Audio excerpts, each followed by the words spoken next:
Coming and being here today, and I'll talk more after Quentin. Quentin Ring, Director of Beyond Baroque. Yeah, that's all right. Thank you, SA. Thank you all for being here. I was just saying a little earlier to someone, Beyond Baroque really loves to organize programs, readings, workshops. That's what we do. We support writers. This is a event I really didn't want to organize or have anything or have to organize. Well, not that I really did, but SA did. But it's sort of our recurring nightmare to be dealing with an election that is absolutely terrifying. And I think we're going to be living through a very difficult few years. Nonetheless, it is really wonderful to be able to organize a community and have writers, poets, other folks come out just to be together, share space, respond to the election and start thinking about what's to come and how we can organize to resist it and share space together. So I'm really grateful to all of you for being here, whether you're here to read or just to listen, because I think it's a really important thing, and it's really important that spaces like this continue to offer space to writers through what's going to be a very challenging few years. I don't have too much more to say other than to thank SA Griffin in particular for putting this together. He suggested it pretty much immediately after the election, and it was something that was on my mind as well. And so, thanks SA for organizing, and I'll just leave it at that. Thank you all for being here. Your late entry.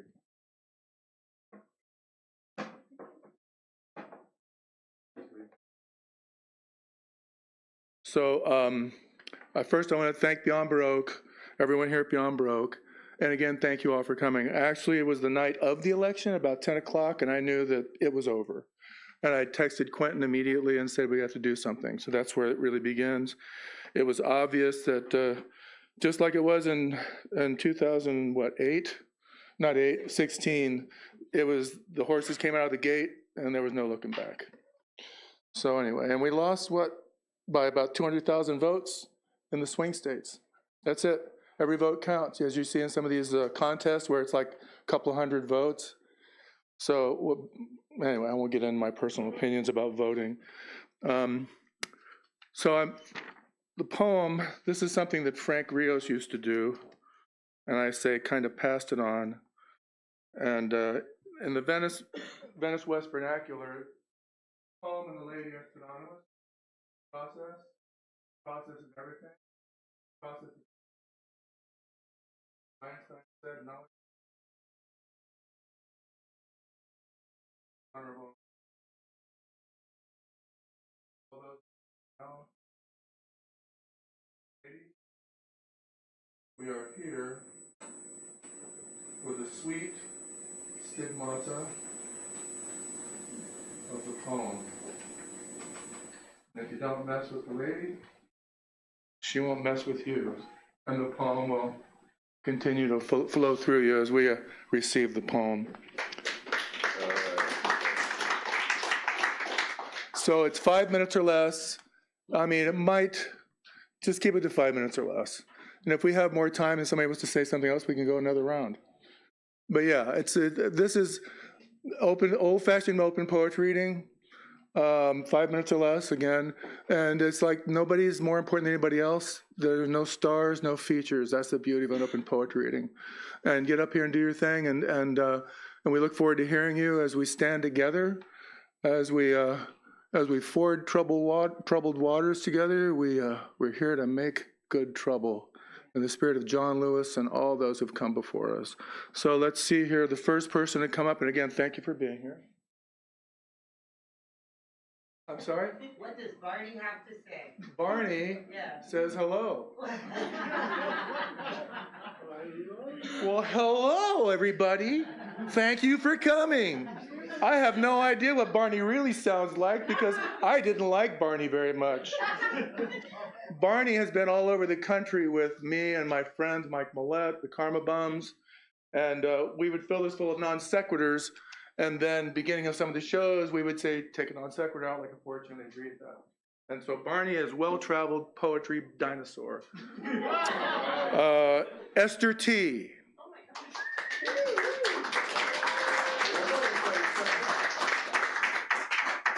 Come on up, Esther. Thank you. Wow. I did not expect to be first, but of course nobody does. Thank you for having me. Absolutely. Let me pull up my poem. Step over toward the mic. And the mic is Yes. directional, so just speak in the, no. Oh. Don't do it. Look, I see Trump do that too much. So today, don't touch the microphone and masturbate. Okay. Especially. All right. Thank you. Where does rain come from, or how we will survive? Last night I dreamed. This morning I wondered. Sometimes I laugh at. When I was younger, I used to. Before I met you, I never. These are line starters for a poetry prompt I started writing the morning after for my high school students to complete together like a small flock of birds united, like a weather front, like a storm, embracing for a takedown, a sudden migration, a long jump from Earth. 3 days before the election, my last grandparent, a married-in grandmother, passed quietly. During a 10-minute rain, the first of autumn in LA, her skin eternally radiant like moonlight behind the ocean's fog. She hated my hair. This still makes me laugh. Their eyes warm like fresh pies. My younger students from Mexico told me that to pass on the Day of the Dead is a blessing, that she, my grandmother, passed with intention. The irony hovering above their words, like those helicopters hover above MacArthur Park, reporting its weather but never reporting its grace. One day after, I watched the hands of a student shake as she confessed a young fear that her family might be sent home by Trump's Republic. We were revising her essay about democracies. They have crumbled, terms defined how they are fractured like old hip bones, and crushed candies fallen to earth. We need strong blood, my friend wrote this morning in flight and in grief of a lost lover. I tried to write a sestina, but it was all just snow, a former professor writes of her child's birth during a winter storm. In her 2017 book, Tell Me How It Ends, Valeria Luiselli writes of term one as a coda. We should have predicted it, but we did not. There is more to be written, said, done. We are taken aback, but not back. We are stones falling from trees, rising from waters, drowning in words. I watch another student daily stand in the small patch of sunlight outside her classroom. He looks up, eyes closed. He writes me strange emails, like a poet unprompted and responding to a lost question I'm not certain I asked. If possible, he writes, we may survive. But we will. I know because the woman who has lived for 3 years in a tent with her dog across from my building smiles every morning, shows me proudly her healing hands from a fire that nearly killed her. Her tattoos of roses scarred and yet somehow, resembling more so the actual blossoms we touch by squander. She requires few promises. She grows here like a tree from the earth, becomes the infrastructure that holds us together in this grief. That's it. Thank you. Thank you. Swirl your hand around here. Yeah. Swirl it up really good. And let's see what you got. Michael Lewis, Woo! come on down.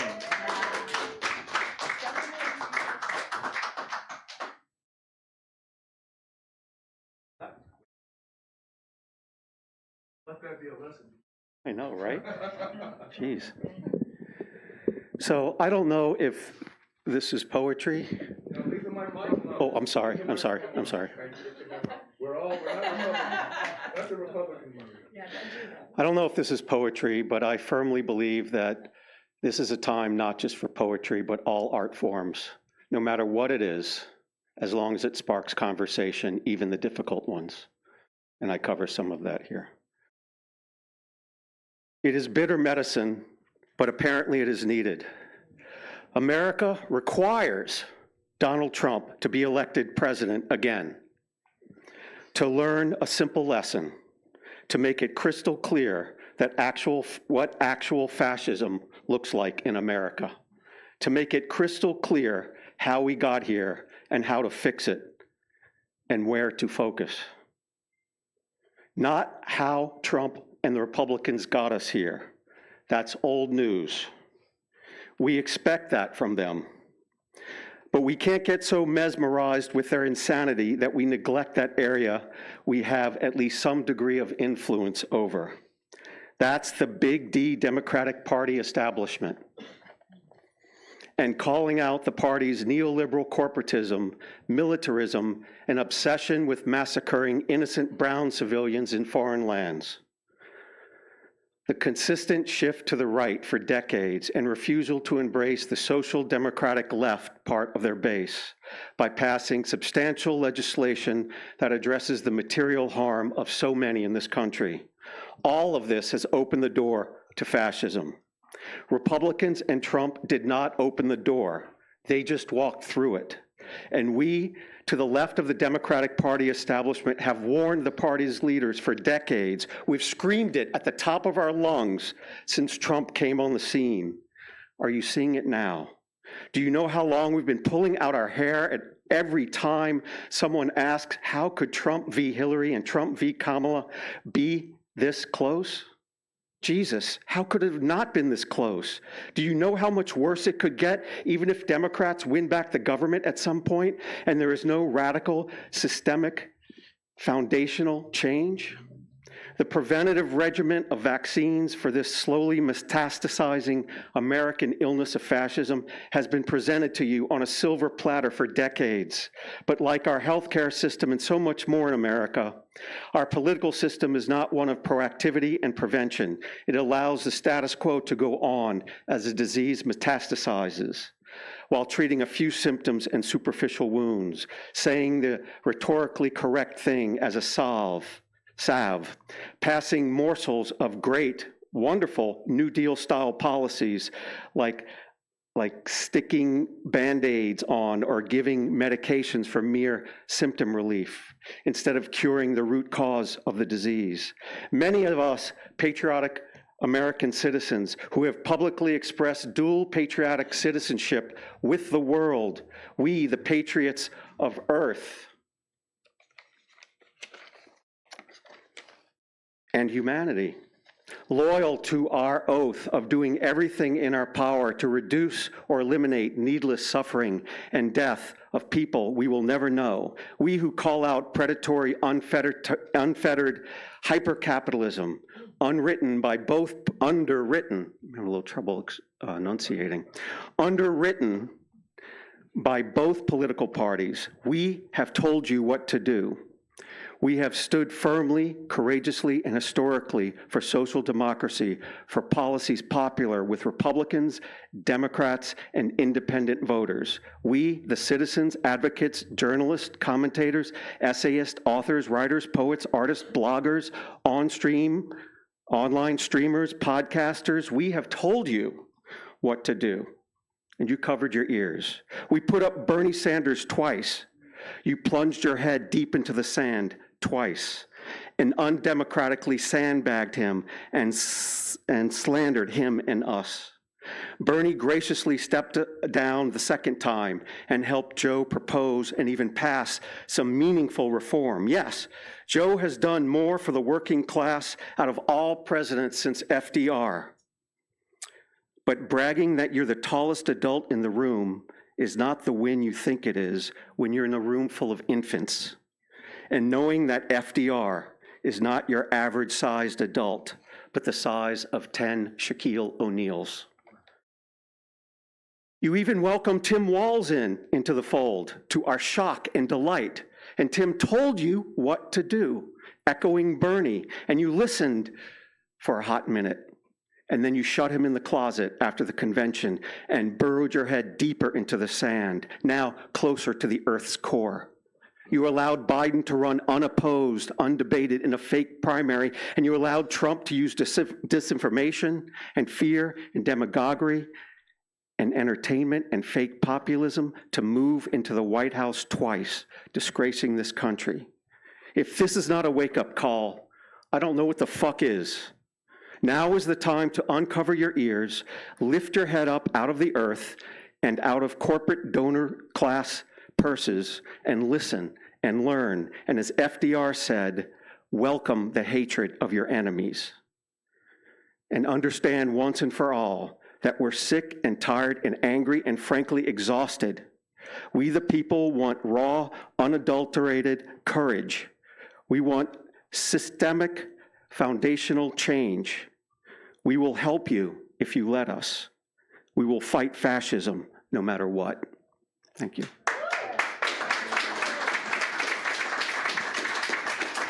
Thank you, Michael.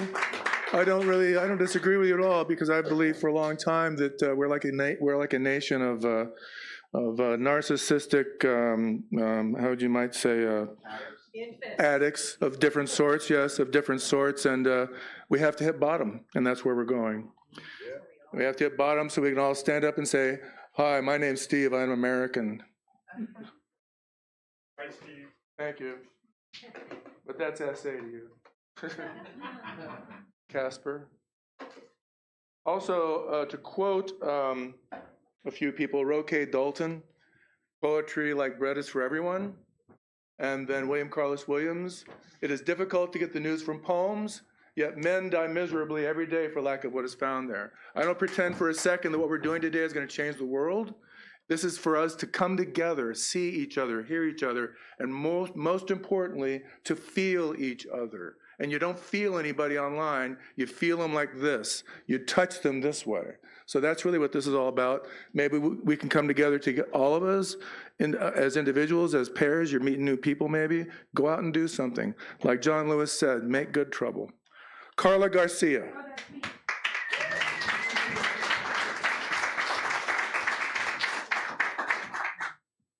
I think I have it all pulled up here. So this isn't, I'm not that creative. This isn't my poem. This is Maya Angelou's poem. And it was sent to me from Cory Booker, one of the few politicians I haven't unsubscribed from. So here we go. Still I Rise by Maya Angelou. You may write me down in history with your bitter, twisted lies. You may trod me in the very dirt, but still, like dust, I'll rise. Does my sassiness upset you? Why are you beset with gloom? 'Cause I walk like I've got oil wells pumping in my living room? Just like the moons and like the suns, with the certainty of tides, just like hope springing high. Still, I'll rise.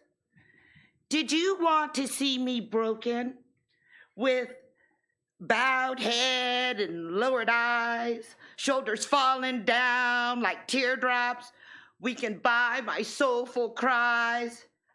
Oh, does my haughtiness offend you? Don't you take it awful hard?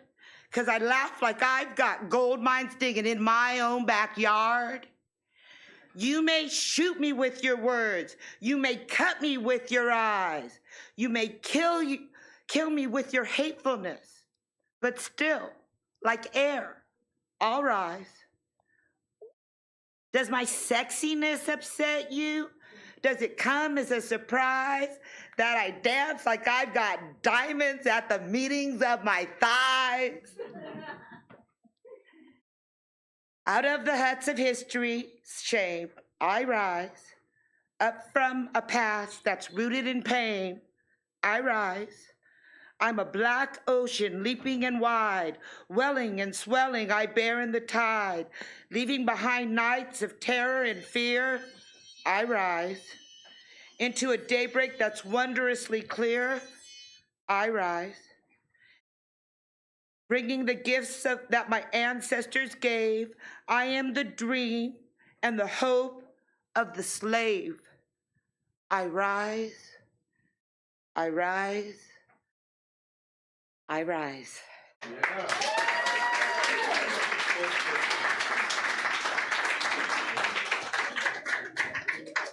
Thank you very much, Carl. I'm really glad. Do I get to pick my hand and Barney? Oh, please, let me stir it up for you. But no, I'm really glad you read that piece in particular. Thank you very much. You're Just step out very here where we can welcome. all see your beautiful face. Oh. And you can share the stage with Barney and you can grab into his belly there. And please turn your ringers off. There we go. Luther or Reichert's? Come up, show your love. Show your love. So I was just actually across the hall learning how to write poetry. So I'm coming here though when I didn't know there was a poetry reading here. I can read practically every poem I've ever wrote in 5 minutes. But yeah, so let me see. I will start with this one. Our canvas has split at its seams. The paints have run dry. So we are here in the streets, not galleries, without homes, where the only brushstrokes that matter are poverty and protest, and the color is red, always red. Defiance and disobedience is breath. It is all we have left. Breathe.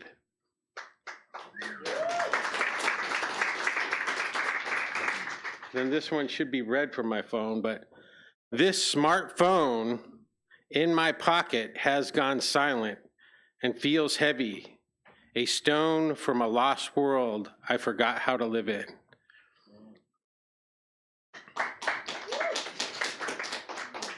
I know, but dare not say in my dreary day-to-day reality play, these stuffy walls, this flimsy grid of comfort is paper thin against the raging storm we all know is coming. And when I do talk, it's nothing but empty air, sounds filling space. Speaking truth is a risk too high. I have bills to pay. Keeping it real is gambling with everything, right? But everything is on the line, and our silence guarantees we're all gonna lose. Yeah. Do I still have time? You got a couple more. Oh, okay. Let's see. Oh yeah, this one, very essential. A kind word, a nod, a tender touch, each a thread, pulling tight what has been torn. Tomorrow, we lift our sails and find our way across these troubled waters.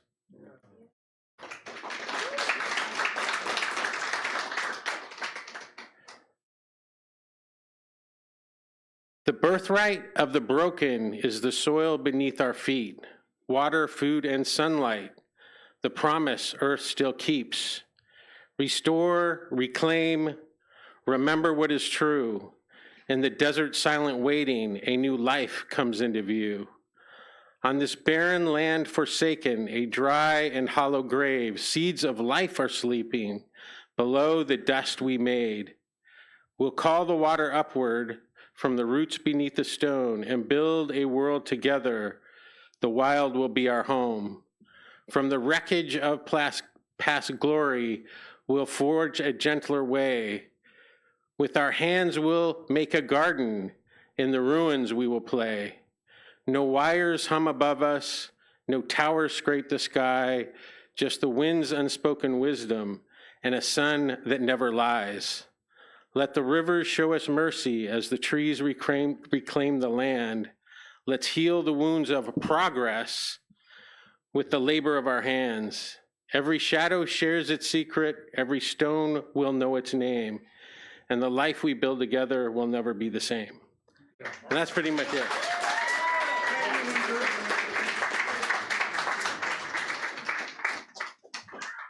You know, this is the easy stuff right here.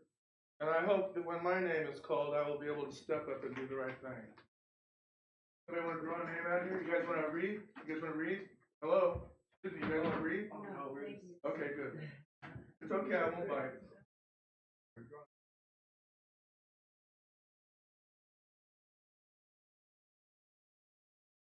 Chris.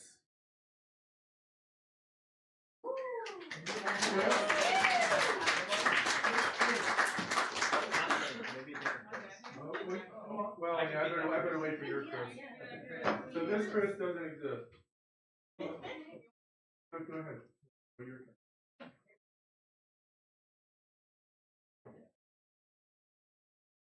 In an old-fashioned poetry reading, you sneak. Julie Daniels.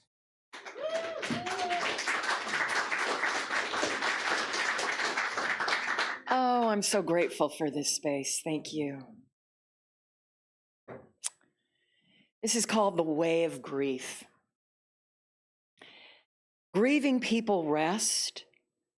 They wrap themselves in bedclothes, cuddling with the dream time to escape the heartache of waking moments. Grieving people take walks in the woods, filling themselves up with the oxygen of trees and the sounds of a running stream. Grieving people cut roses and place them in their favorite vase to comfort and uplift wounded spirits. Grieving people eat, don't eat, might buy things to cauterize soul injuries with stuff. Grieving people do laundry, washing out illnesses that stopped the heart of their beloved. Grieving people get lots of advice. You'll be fine. Call your therapist. Go to a meeting. Go to church. Go to temple. It is what it is. Canada has its problems too. Europe is just as bad. Right. Create. Set a timer. I'm only going to feel bad for this long. Otherwise, you won't be useful to yourself or anyone around you. Grieving people are explorers, walking forward and sometimes backwards. They trust, even through their grief, they will be led to their right and sacred tribe, like me, a woman in search of a country. Yeah.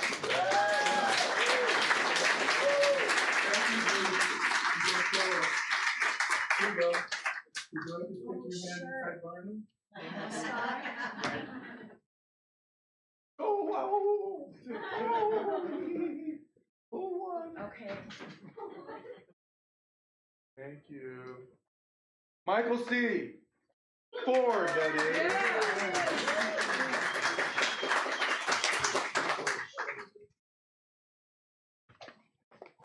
Well, I thought taking a popular route of Trump-bashing poetry, and which would be, as far as it means, we're all here participating for the same reason. It's kind of like preaching to the proverbial choir. You know, we all agree with the same thing. We don't want politicians who are going to rob us of our core freedoms. So instead of saying something expected, and since yesterday was the anniversary of the unsolved murder of the President of the United Snakes of America, I'm sorry, I said United States. I made a mistake. Sorry about that. So, as Nietzsche once wrote, live dangerously, it's the only way to live at all. So I'm going to write what I wrote yesterday with remembering what happened. This is called Speculating on a Long Overdue Indictment. The bottom line on the Kennedy assassination should be based on an alleged executive decision that JFK's life had to be ended derived from his honest and vociferous opposition to J. Edgar Hoover, head of the FBI, George Bush, head of the CIA, the Vice President Johnson, all of whose power Kennedy revealed he would systematically reduce, along with pulling troops away from the invasion of Vietnam, as well as force into arraignment family crime bosses his brother RFK had promised to prosecute, not to mention Texas oil billionaires against whom Kennedy had announced plans to energetically level a new crushing supplementary income tax. It wasn't at all surprising, then, that we see executive action allegedly projected with extreme prejudice on November 22nd, 1963, amplified by an alleged ignorance that democracy over the next 61 years would be polluted and that our core freedoms would be interfered with, interred with Kennedy's remains. Yes, it was Johnson's alleged agreement with the shadow government's decision to allegedly sell fascism as a substitute for democracy. So LBJ and his executive cronies of auxiliary hitmen quite possibly wanted Kennedy dead for all the above obvious reasons and allegedly engineered their final solution.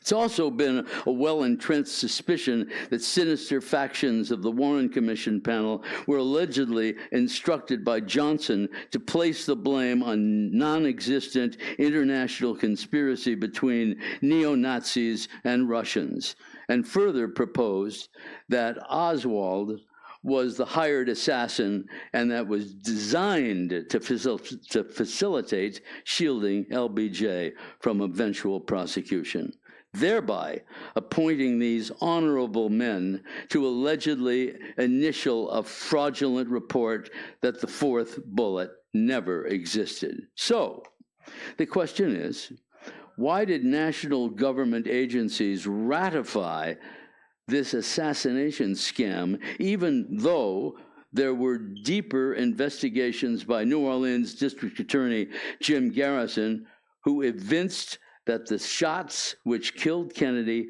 came from 3 different directions? Ask yourself another question.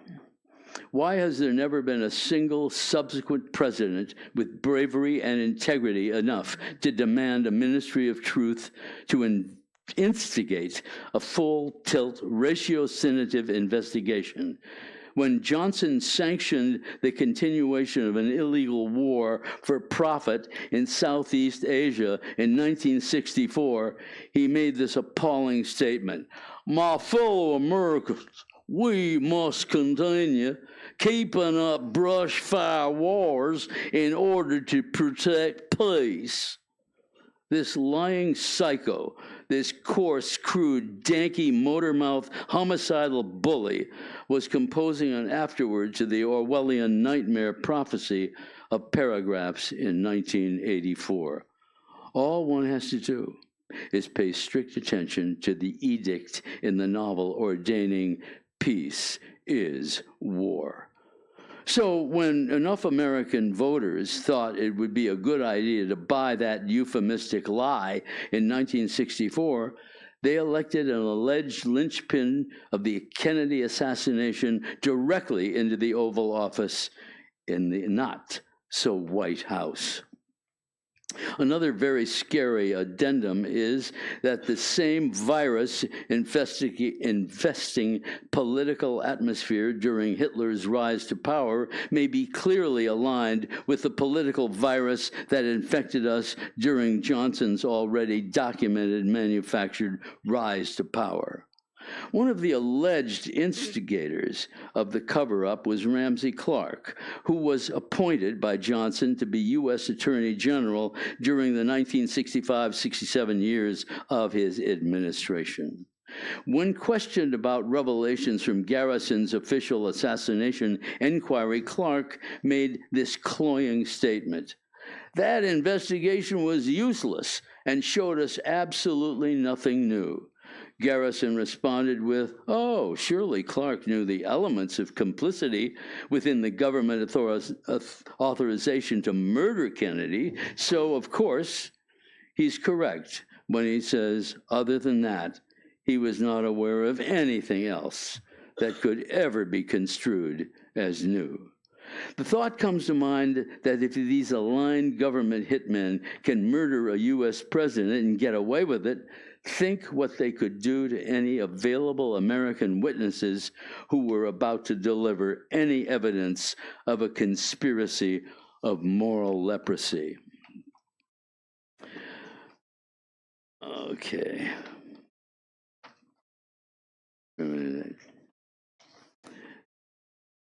And finally, a very important book-length report entitled "Forgive My Grief" by Penn Jones gives an accounting of 17 witnesses of peripheral events on November 22nd. Witnesses who were under sinister and mysterious circumstances stone dead before they had a chance to testify in front of assembled members of a grand jury. The shadow government feels it doesn't have to offer American citizens anything more than the kinds of administrative brainwash we are being on so many different levels beleaguered by every day, and the beat goes on.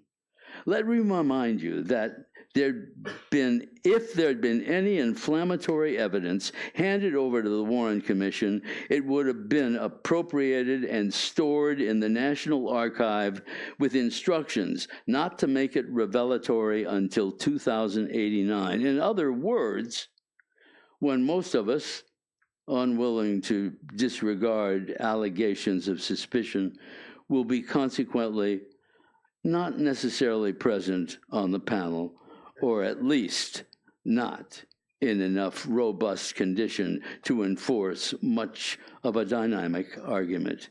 If you choose to disavow any literary testimony here, then please review words and behavior patterns of the elite cadre of alleged executive establishment criminal mentality we have been electing commander-in-chief of the free world every subsequent 4 years, and the beat goes on.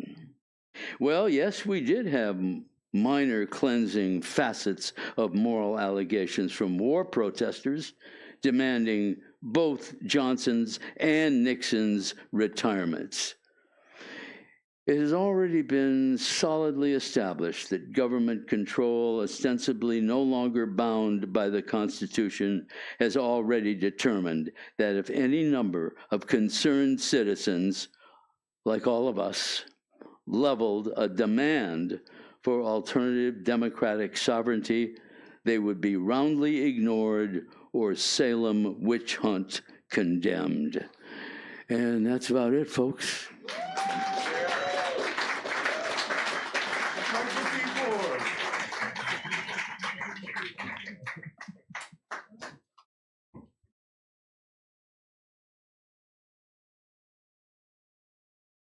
Is it Bran Wickard? Yes. Wickard. I'm sorry. No, I couldn't write it. No.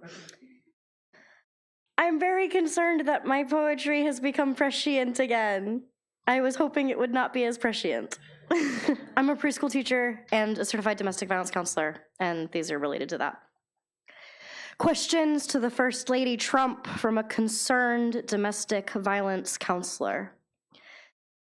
Is there anybody in your life who has tried to control your communication with others or change what you're really trying to say? Is there somebody who has control over your money or legal decisions? Does anyone come to mind who makes an effort to prevent you from using the resources you need to be independent? As a woman, do you feel your husband respects your sex? And with your permission, let's talk about what he's like during sex. I don't mean voyeuristically, realistically. Has he ever made you feel unsafe, especially during intercourse? Has he ever pressed too hard or used too much force? Do you have a choice to voice your concerns? Has there ever been an incident that's left you feeling like a refugee in your own home? Has anybody ever told you you are not an apple in the mouth of a pig?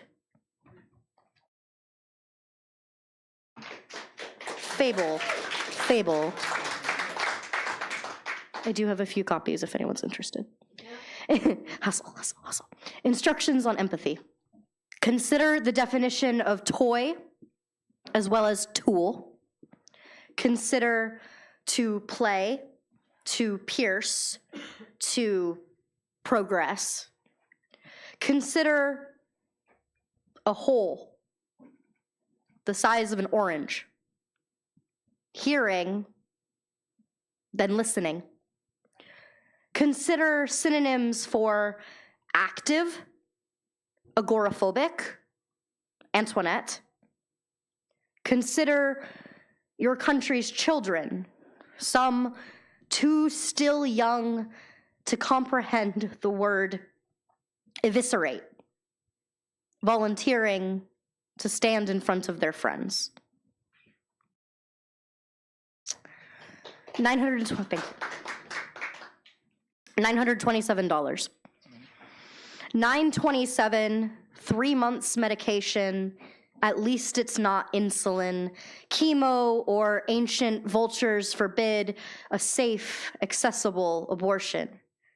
I think, but the thing is, good furniture doesn't. What was I saying again? The man's got his devices, his victims and lies, and talks dumb. Like I begged for it.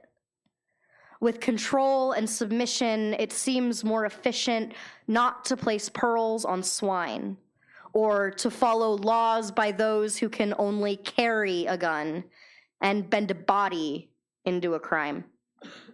Politicians and their dominatrixes slip under the sheets while I protest, craving red marks and hit lists, bans and prohibits, doesn't care when an infant or girl is in crisis.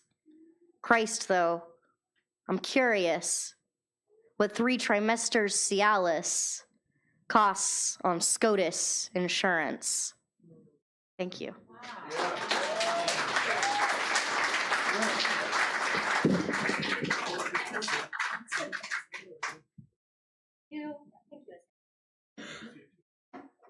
Don't tell my preschoolers I put my head of Barney.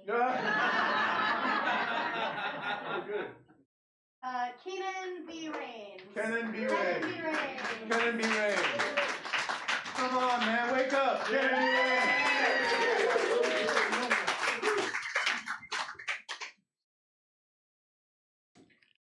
Well, I wrote this in September. This is the first time it's being read in public, and it's for childless cat ladies.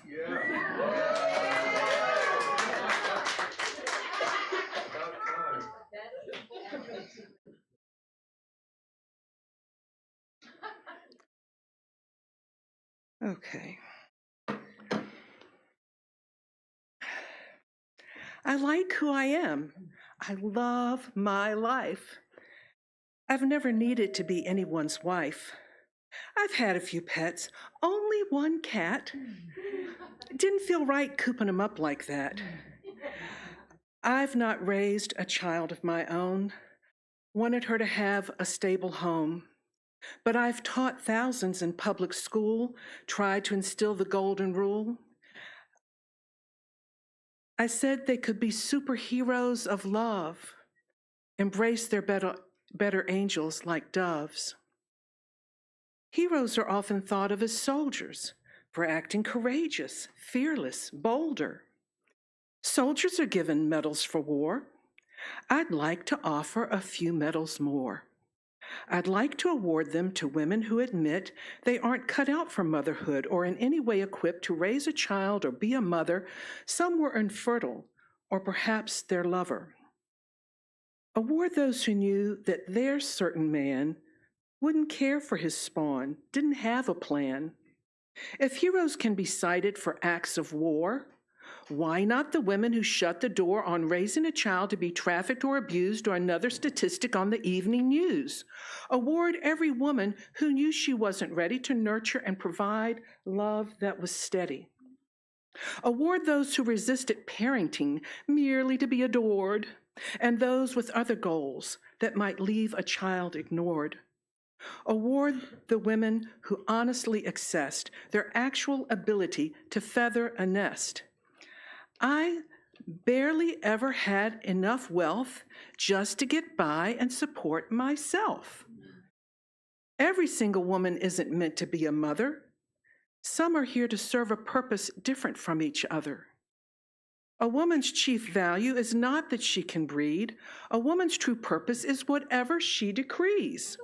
Let's give medals to all aware that the world's overpopulated with climate change related to the hordes and masses consuming and ever making waste. Demonic lemmings, we drive faster to the edge, making haste to prematurely arrive at the precipice of our demise.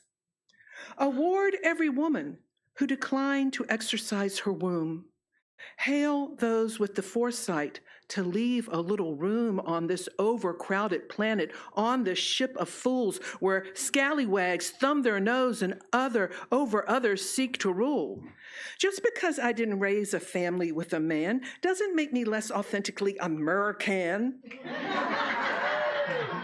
I never wanted to live cooped up. I've traveled far and free.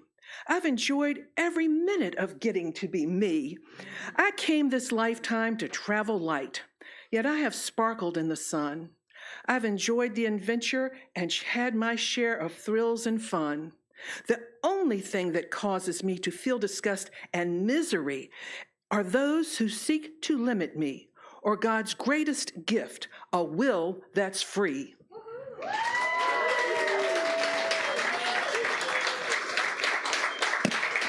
I have one more quick piece, and this is also something I've never done in public. I wrote a long time ago, and I don't know why I ignored it for so long.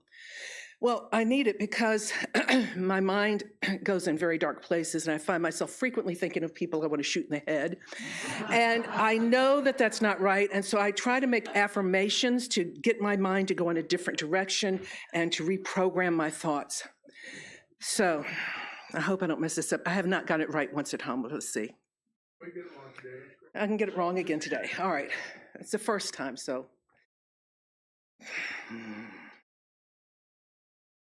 I am working to free unconditional love. That's what I've got to be. Unconditional love. Come on, give it to me. Unconditional love. What I give has got to be unconditional love. All paths lead there, can't you see? Unconditional love. Accepting your divinity. Unconditional love. Giving without any fee. Unconditional love. All doors open with this key. Unconditional love. We can set the world free.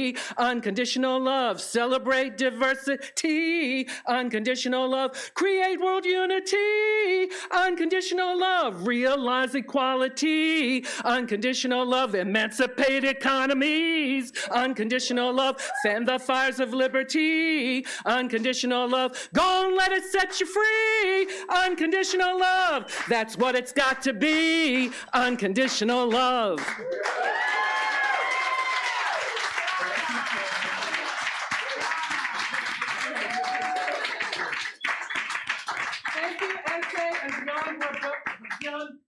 For giving this opportunity to commune and heal.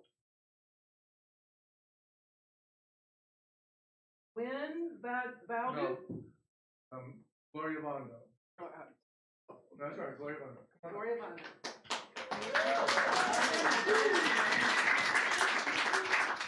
You'll see him again later because he's reading this for Gloria. Oh, nice. Yes, I'm not she. I had dinner with her the other night. Many of you know her and know that she's not been able to write since the death of her husband about 10 years ago. And I mentioned that we were having this event and invited her to join us. And I said, do you have something you've written? And she said, yes.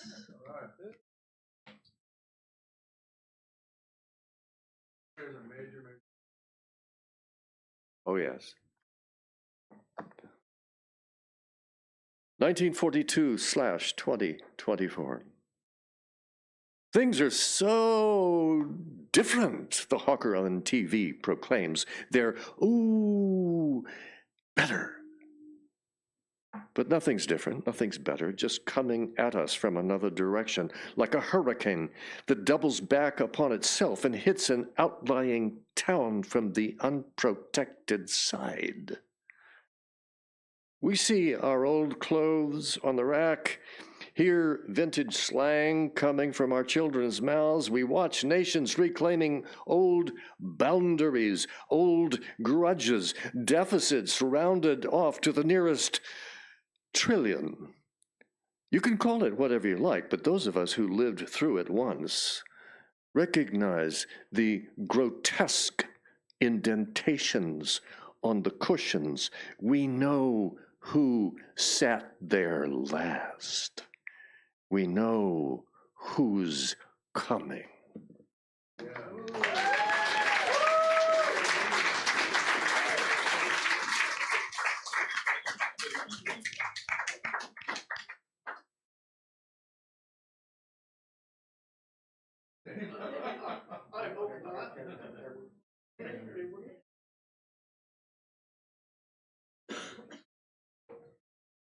Robin Griffin. Show your love. Yeah.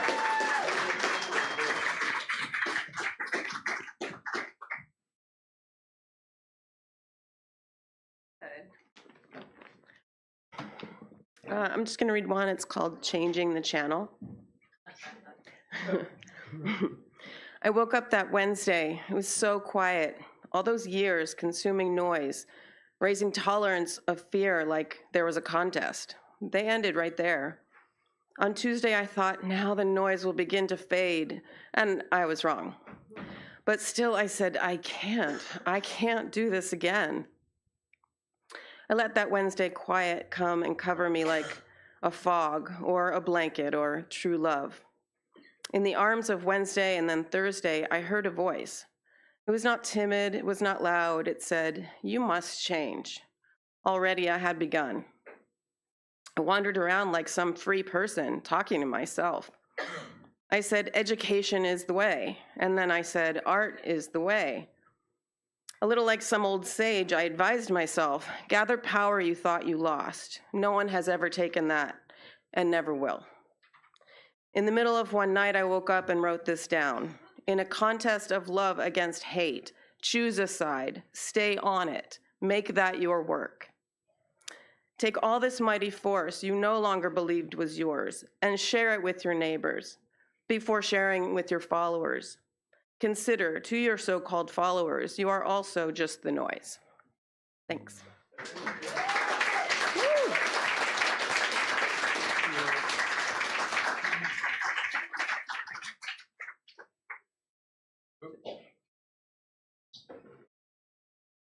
Kathleen Florence. Yay! Kathleen Florence. Yeah.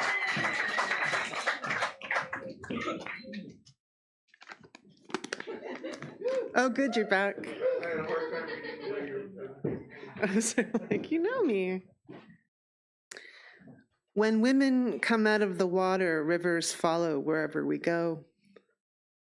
Let me show you a picture of Earth, the place where milk comes from, the knife that sliced your mother's flesh to bring you here. So much is missing from the story of your birth, what it feels like swimming home, what it feels like when a doctor slides a steel clamp into a woman, the cold of it, the sound of it, a two-piece aluminum tray, how ice was made in the days before appliances popped out cubes into suburban reusable cups placed into an SUV drink holder. When women come out of the water, rivers follow wherever we go. All that garbage about greatness. Forgiveness is possible for all the jokes inserted into conversation. It's not that you hate women, you just don't want them to lead the way. even as they bled for you to be here, even as they bleed for you now, in a landscape of guns and tongues, above all else wanting to be free. Consider this your trigger warning. When women come out of the water, rivers follow wherever we go. Will courage be spent picking up pennies? Sartre was at home in his despair, leaning back on two legs of a chair. Camus was a martyr of rock and roll matter, finding himself at the bottom of the mountain come last call. Must we forever clown our way out of this hole? When women come out of the water, rivers follow wherever we go. In this life, we are mistaken to think that the worst thing we can be is wrong. Out of pain comes life, out of flesh comes flesh, out of words comes silence, out of silence more words. There is more than one song to sing in this monopoly. Those without power will be okay, they say, if they don't stray too far from the man holding the leash and walking the dogma. White House of appliances, stolen land, stolen water, instruments of control, this earth heating to a boil, the knife, the clamp, the off-ramp into the desert-driven still life. When women come out of the water, rivers follow wherever we go.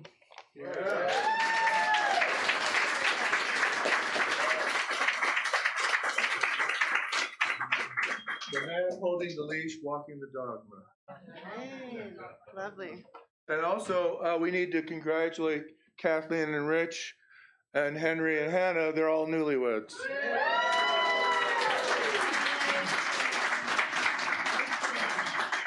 Lorraine, my wife, Lorraine Parada.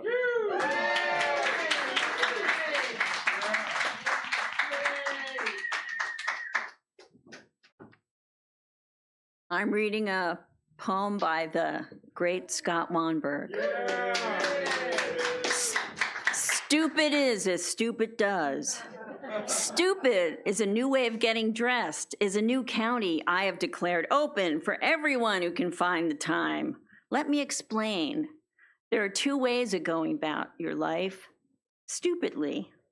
There is my way, which is having a good time in your stupidity, the kind that allows you to choose the time and the place for being stupid. Because let's face it, no matter how many schools we cringe at remember being a part of, no matter how many big words we can learn to roll on the end of our tongues without flinching, we somehow always find the time and place to do stupid things.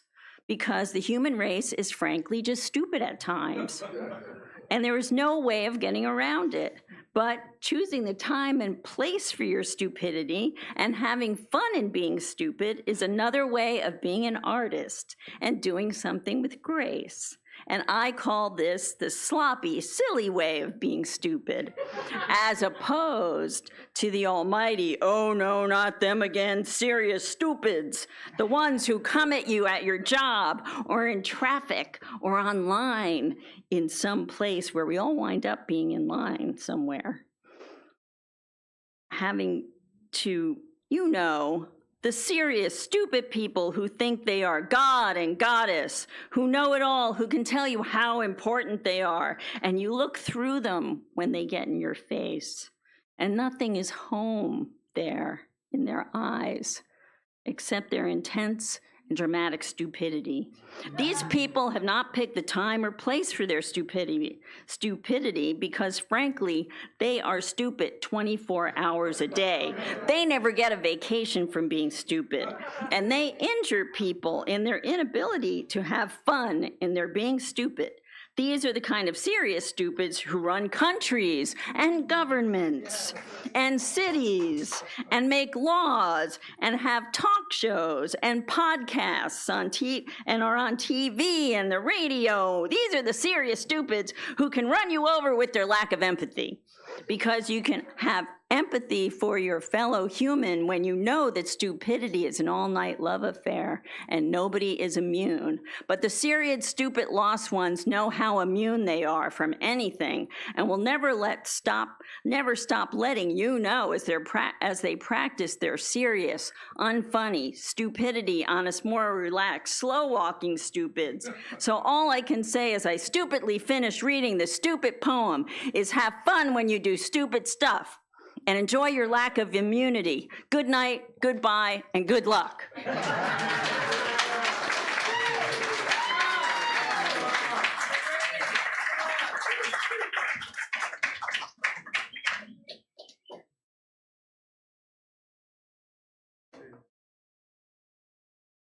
Jerry Fialka.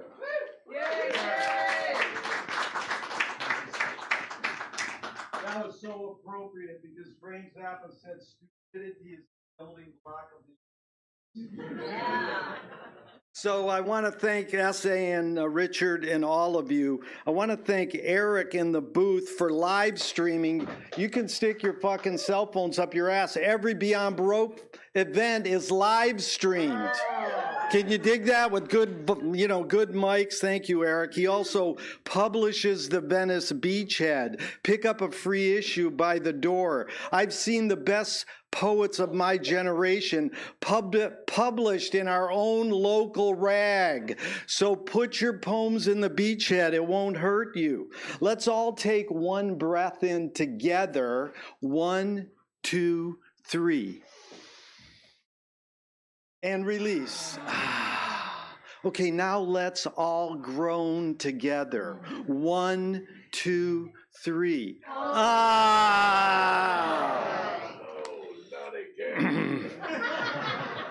Ruth Galanter, Venice political icon, matristic civilization. Good idea. Matristic civilization. When I asked her favorite form of information, she said asking questions, nurturing solutions.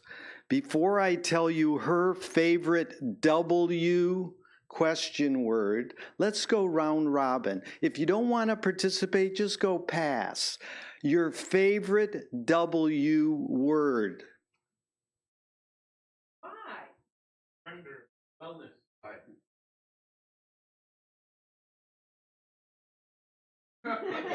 Who? Caller. Who? She passed. It was real quiet. Go ahead.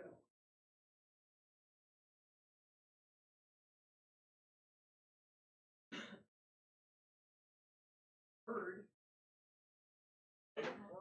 Wonder.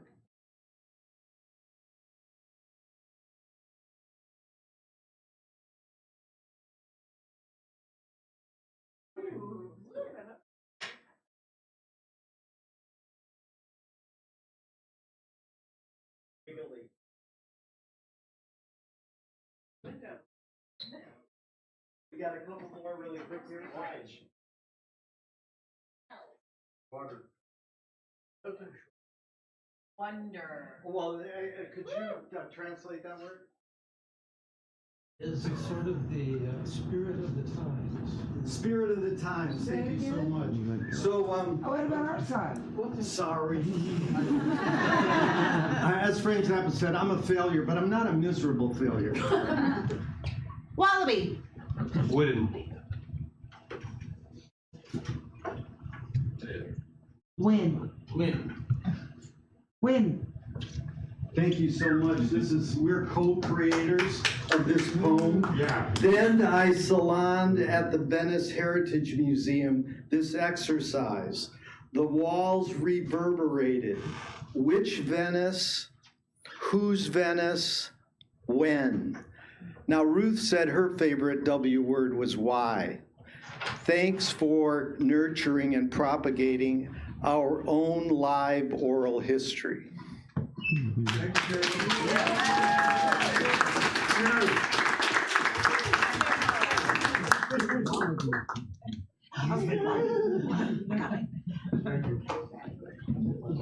And the late Marcia Getzler's probably favorite W word would be what? Tyler Neufeld? Tyler? Goodbye, Tyler.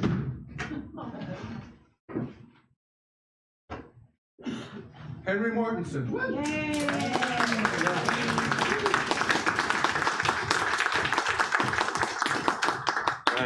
So this is a piece I started writing on election day, earlier in the day, between phone banking for the Harris campaign, in a little bit more optimistic mindset, but still very angry at the prospect of the best case scenario.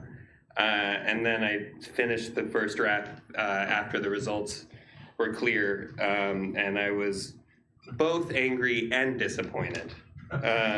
Both. You can be both. Land of the brutal. Confined in perpetual, fungible motion, feedback concoction collects its waves. Land of the brutal, where cruel powers use existence of small groups to weaken vast masses, feeble-minded, unhealthy, disease-ridden, insolvent, in debt, in crisis, in pain, insatiable. Land of the house wins, where freedom doesn't include freedom from curable disease, from untimely death, where few win and losing means death from dying. Home of fear embraced, climb hierarchy of hate to special inner circle, cast off clingers most. Continual supply, defund, deny, information poor, opinion rich, reels of inane. Land of the brutal, netless trapeze, benighted people of relativistic liberty, sold delusions by illusions, autosarcophagus, and dumb.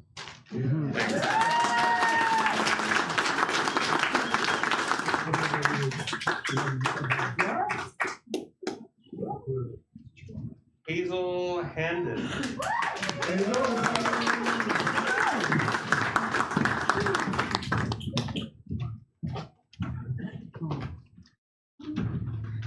Hello. I'm Hazel, by the way, if you didn't get that. The city just went poof, and how dare we act so aloof. The screams are coming in through scattered signals, another war right through the mouth, as they stay in a bubble and out of trouble. I said, goddamn, mayday, mayday. I'm sorry, witch mothers, our body is still on trial. With darkness at bay, their smiles sinister, vile. Great God is connecting all. For protection we ask, calling to our stars. I know this ain't our first rodeo. They have always wanted this war. They have always wanted power, domination, ownership over our labored dead body. No more. I reject the clutches and the chains. I dissent all the hate. No more. Calling Mayday to the stars, dear mothers, regenerate this, relight our fire, let sparks fly. Guide us to justice. If we are to lose it, let us find it again. My sweetest of hearts, my patient witch, my powerful sister, my gracious goddess, when they played with you in the dark, without your consent, they manifested a death, a rebirth. They pressed the red button, destruction, reformation. My beautiful Medusa, in your honor, I call out again in your name, I say this incantation. Don't you wear down, your sweet face shall not frown. You can cry another tear, but I got your back, you hear? Don't you put color to another fantasy, the poison is revenge. No matter what, they will fall down like bowling pins. You just need to keep your ball rolling. Sit with me, dry your eyes, your rosy cheeks. Don't you wear down. You can cry another tear, but I got your back, you hear? Thank you.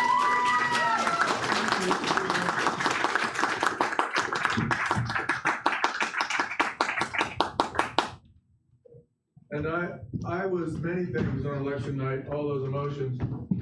And I was not surprised, but I'm still very shocked. Greg Bell. Yeah. Greg Bell.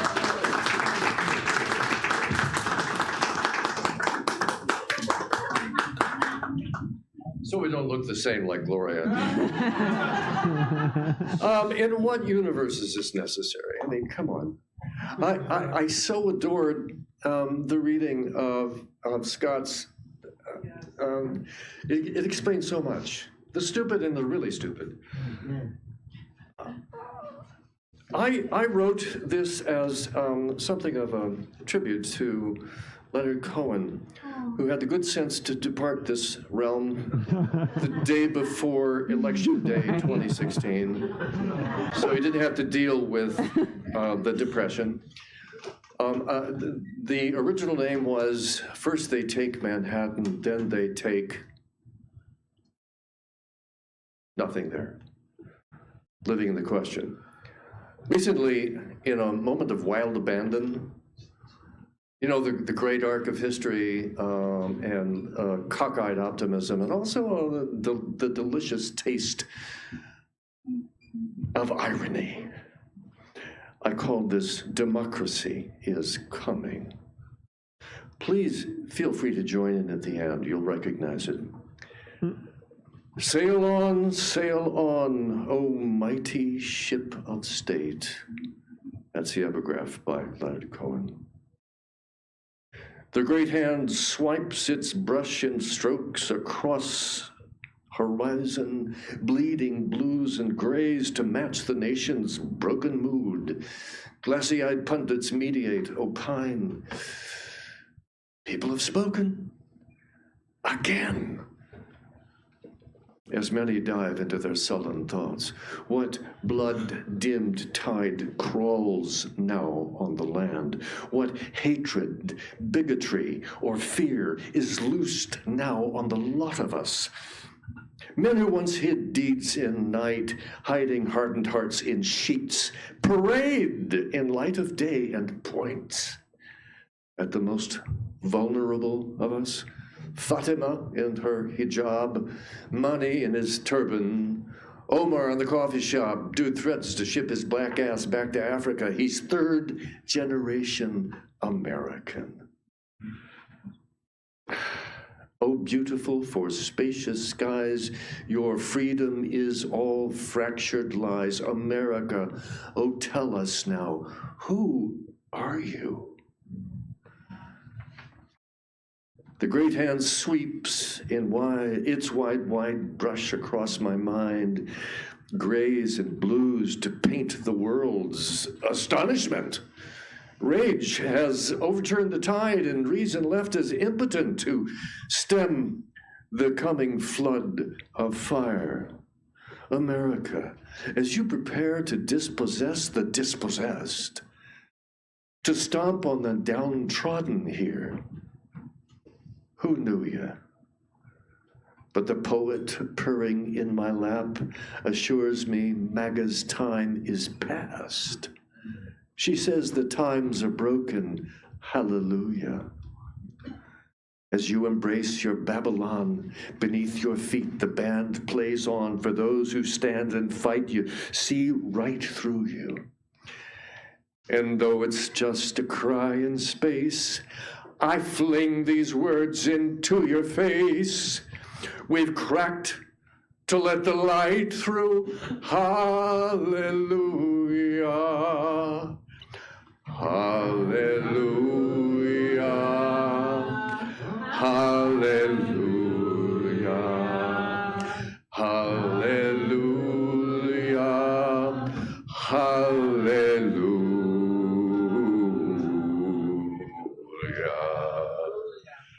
Yeah.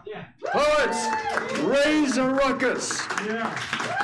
We are the witnesses.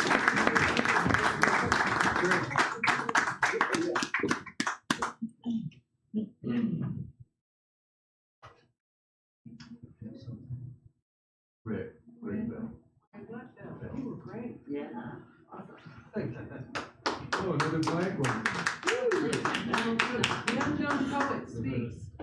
Michelle, my belle. Oh, thank you.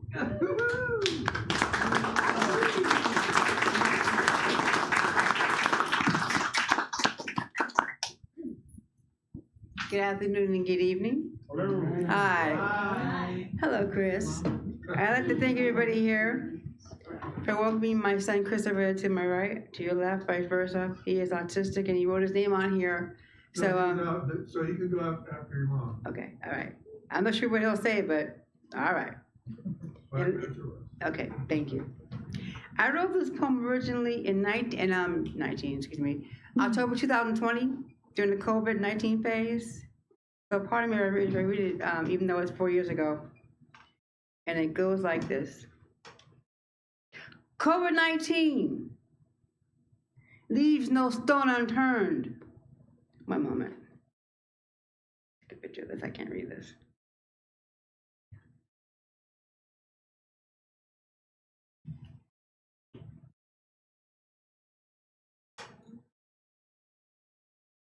I'll read the other one first, thank you. This is untitled. He is the worst Gemini on the planet. June 14th, 1986, Flag Day, the nerve. Oh, I think, my God, I'm a Gemini too. Not like that fool, though. Not like that fool. Trump. Trump. Fuck Trump, motherfucker. Pardon me. I can't. Oh, yeah. Okay. All right now. Trump, fuck that motherfucker. Trump, that asshole, that son of a bitch, misogynist bastard. Fucking twit. Trump is trouble, tyrannical, racist, repugnant, unintelligible, misogynist pig. Am I right? All right now. God help America, for it will become hell in a handbasket under his felonious and fascist leadership. He is a buffoon in a navy blue size too small suit, rotund white shirt belly, and that MAGA hat, red tie, that blonde haystack toupee hairdo, sings patient arm. What a Looney Tune! Will he still earn the commander-in-chief? No, to me, he's commander-in-thief. Okay? Oops. As he pontificates with that New York accent. I'm not knocking New Yorkers, okay? I know he's in Queens, right? All right. I'm not knocking New Yorkers, okay? I'm not, because it's Big Apple. Crunch. I want to take a bite myself. Yum, yum, yum. Does he even know the branches of the three government? What are the people? Can somebody name the three branches of government? Executive. Right? I can't hear you. Judicial, legislative, and executive. Absolutely. Will he know that? No. Absolutely not. Fuck. Huh? That's right. Because the question is, could he even pass the civics test? No. Three wives, 3 sons, and 2 daughters. The youngest girl invented Rao's marinara sauce. It cost $9. And is winning again as Trump's or America's sadly hangover. America and its leadership will need more than a 4-leaf clover.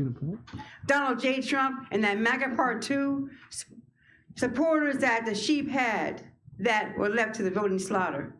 Oh, what a mighty web we weave in order to deceive. Time and Trump will tell, and we shall see. Don't complain when he pins into law something that is questioned, and you all wonder why he wasn't smarter. Red may have won the battle. Blue will win the war. The elephant is Republican. The donkey are the Democrats, but Trump is a real jackass. Amen. Now, this is how I felt when I heard about him winning. I was like, God, 45 and 47. Can you cuss like a sailor? Are you as sharp as a razor? And do you sting like a bee or a gun or a taser? Profanity, a word sound with thickly layered, popping like hot Cheetos in your mouth. Full of flavor, maybe unwavered, and it haven't unsavored. Profanity, excessive or expressive, but full of labor. Yay. Yeah. I'm gonna try to read this. It's so small. So pardon me if I read it weird. COVID-19. I wrote this, it's actually called October 2nd. COVID-19 leaves no stone unturned. An equal opportunity destroyer. Haven't you heard? POC, health disparities are not random, and neither is Trump's fandom. Hush now, shh. Oh, you better get a lawyer. I have a mask in my suit coat pocket, and I don't have to wear it. Remember you said that 4 years ago? Exactly. What was that? Asshole. Thank you. You damn right, asshole. Pendeja mucho de Trump. Who? Remember what happened to Herman Cain? Who? E was even sacrilegious. Handled a good book. In his debate versus Biden, did I feel his fate? Now it's a Walter Reed Hospital. His beliefs have him on the COVID-19 chopping block. Death, another sheep to the slaughter. Thanks to Trump, who is still to me a troubled, racist, unintelligible, misogynist pig. Thank you. Yeah.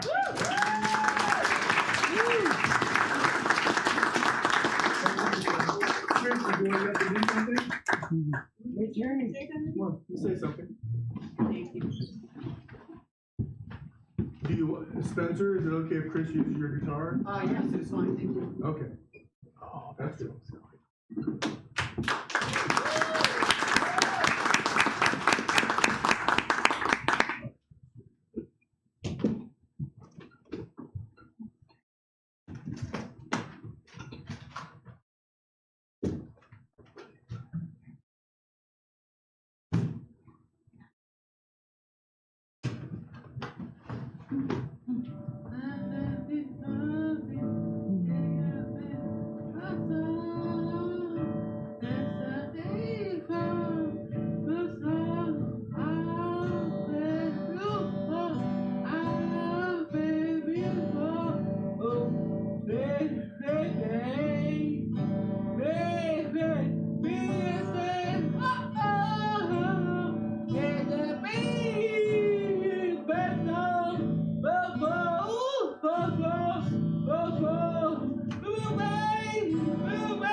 I love you so.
Good job, Chris. I'm gonna put your guitar over here. You all right now? Yeah. Yeah, he's all right. He's good. Right, Chris? Yeah. Yeah. Beautiful. You're having a good time. Rich Ferguson.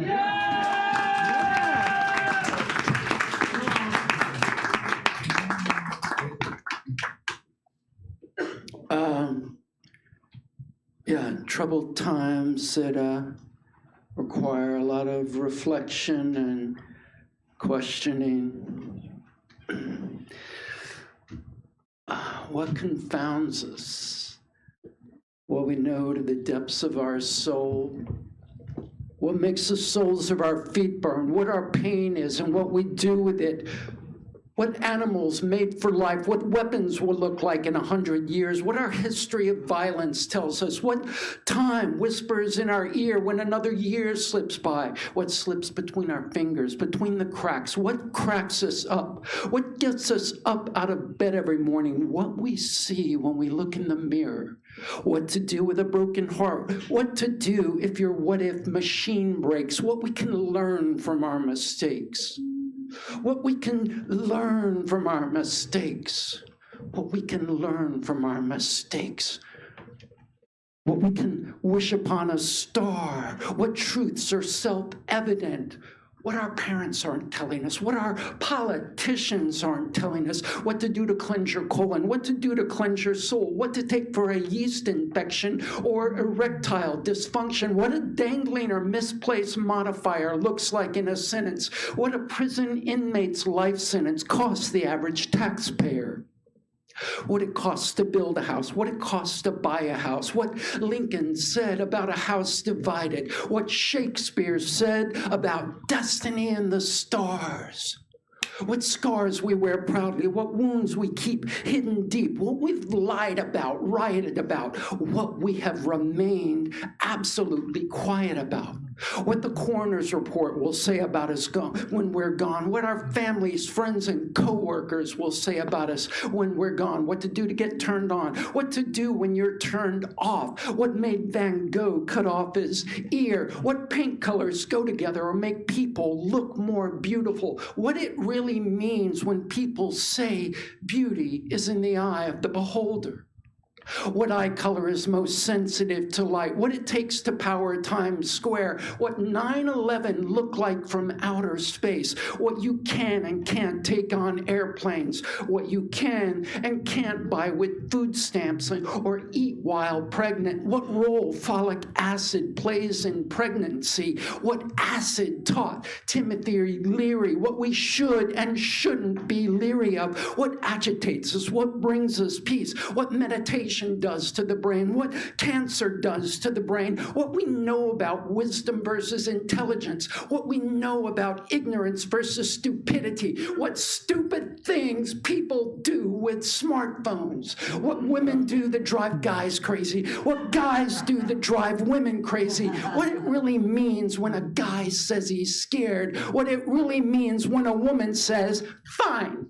What degree of separation you are from Tom Waits versus Tom Cruise, what your taste in music or movies says about you, what the chicken says when crossing the road, what we've done for kicks on Route 66, what 666 means to a mathematician, devil worshiper, or biblical scholar, what we've prayers to say for abundance, what prayers to say for self-healing or world peace, what we've held in our hands, what we'll be handing over to the next generation, what we've handed over as a bribe, peace offering, or evidence, what the victim saw, what the witness saw, what the shooter saw when staring down the barrel of his rifle, what we see when looking up at the clouds, what we see when looking down deep into ourselves.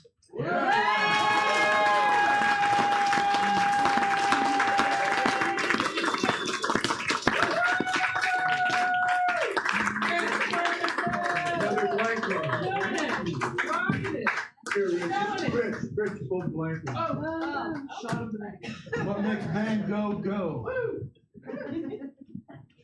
Thank you, sir. Too bad Mike just left. Oh, no.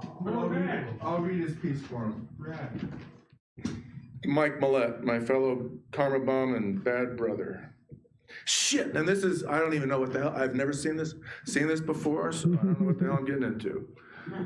And about the stupid theme, something I came up with a long time ago, choose to be stupid. Be deliberately stupid. Shit, shit, shit! We're up to our eyeballs in god-awful, stinking fascist stuff. Coviding, I don't know what the hell this means. Coviding? Coviding, yeah, there, thank you very much. Coviding. I was trying to word in my head, how do you say this word? Thank you. Coviding post-election 2024, soon even more will hit the proverbial fan. I cannot be centered. I've begun a stack of poems going nowhere, filling me with nothing. My dreams of being lost and chased by deadly bad things have returned to haunt me, along with the worms attacking healthy vegetables as the garden appears to shrivel. I can barely line up my thoughts. Clouds darken with a migrating rush of invisible cryptocurrency ghosts and foxes for the hen house. Their droppings give me the chills. Remember when joy was tossed around as an alternative? It felt great with a woman dancing in the sun. Hope, too, had a welcoming smile. Too good to be true in politics these days. This was radical, revolutionary. Fucking human, that hope, that joy in this country where we live in a bubble, a few of them, good God. 2. Now it's day to day before the threats push up their gravestones to strut amongst us, to sit smugly in the branches of governing and judgment. Shit, shit, shit. More misinformation as the guns of the country spread out and killing more beneficial bodies within our quest to live worldwide, anywhere. Those motherfuckers. That's for you, Michelle.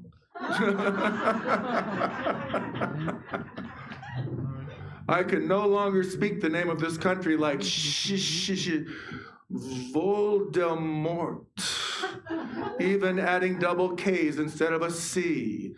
For this place we will have to fight for, like too many others under tightening grips. Help! There's no amble in the park on a nice day. No easy touch and be open melange of souls in this wildfire. Face it, half the population of this place apparently is happy with the stink that money claims to buy to protect them from strangers. Yes, we're in a bubble, surrounded by red. Remember, reading, listening, watching, responding, creating more blue to shout even louder in our particular ways. We have work to do. I see no way to end this poem. Mike Millette.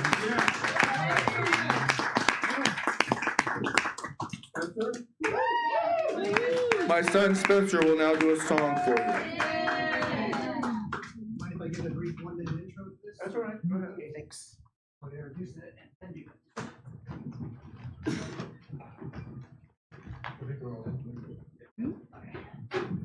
So please help me set this. Mind if I have a chair to sit on? Okay.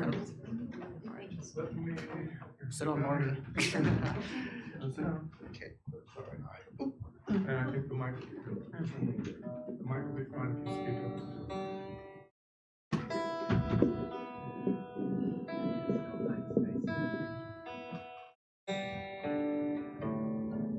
up. Okay, I think it's tuned up.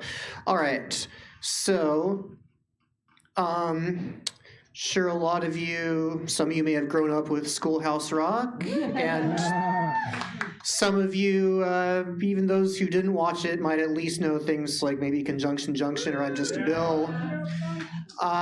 This is not a parody of either one of those songs, but it is a parody of a lesser-known Schoolhouse Rock song called No More Kings. That one is about the U.S.'s independence from Britain, and I just thought to myself when the election happened, I was like, I guess people haven't learned. They haven't learned about how we sought to escape the rule of a king and we got a king. Just seemed really ironic and kind of sad, but I used my clever little sense of humor and childhood nostalgia to get me through. The following song is also called No More Kings, but with an exclamation point and a question mark at the end of it. All right, so here goes. Rocking and a rolling, splishing and a splashing over the horizon, what can it be? Americans fled their land to find a place to call their own. They hoped to find new land, but now the chances all were blown. Somewhere not too far was Canada, and someone said, let's crash. It may not look like home, but our own home's gone to trash. They did not miss the USA at all. United, it was not divided, it did fall. Anything you say, Trump, it's not okay, Trump. You know, kind of scary by yourself. Gonna find a place that's not so racist and less toxic for our health. He's taken SSI, he took $1 one by one. And bit by bit he won't stop till the damage is all done. Looked around, yeah, up and down, and thought to ourselves, hey, the king we sought escape from is now ruling us today. We think it's time to run our own land. But you'd rather see the human race come to an end. Anything I say, do it my way now. Anything I say, do it my way. And don't be taking all my money, or I'm gonna make you pay. He's banned abortion now, he didn't give women a choice. And no more freedom of speech, he's taken away our voice. That's called lacking common sense, and it's not sane. But every time that we protest, you just say, you're such a pain. He might even have the nerve to start up World War III. So we'll put it to his face, we really don't agree. We're gonna show him how we feel, gonna lock him up in jail. So that our new nation will be destined not to fail. We want no more Mother America. We think the time has come to settle in Canada. It's very clear you're being unfair, Trump. No matter what you say, you're full of lies. Gonna hold a revolution now, Trump, so we can finally realize there's no more kings. I'm not gonna elect a dictator, no more kings. I'm gonna run things our way again. No more kings, we're not gonna get fooled again. No more kings, you're not gonna make America great again. Rocking and a rolling, splishing and a splashing over the horizon, what can it be? Let's hope it'll once again be a free country.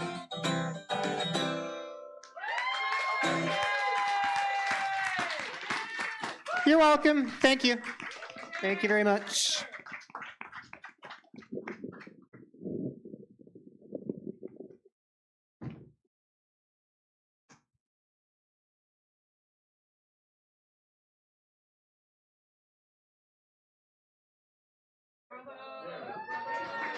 My son, Spencer Griffin.